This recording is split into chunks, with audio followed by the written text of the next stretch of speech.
من در گوشه‌ای از یکی از مرکز محله‌های شهر کویری ناین نشستم و با تنها یک زغال طراحی مشغول کشیدن اسکیسی از گوشه‌ای از این میدان هستم.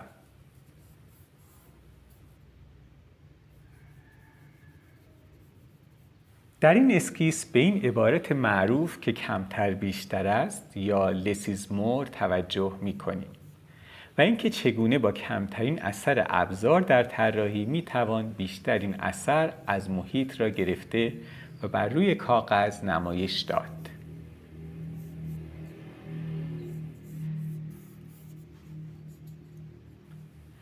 من به وسیله خطوط و سایه هایی که بر روی کاغذ ایجاد می کنم موضوع را بر روی کاغذ به تصویر می کشم.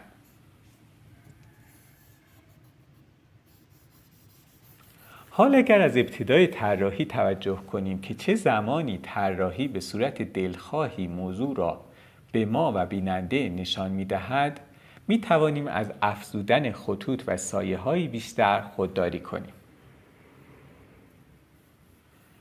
البته اگر به این طراحی توجه کنید در بخش های مختلفی می توانست کار متوقف شود و به اتمام رسد. اما ما با توجه به اینکه چه موضوعاتی به نظر هنوز لازم است که در کار دیده شود، به تدریج می توانیم به خطوط و سایه ها بیفزاییم.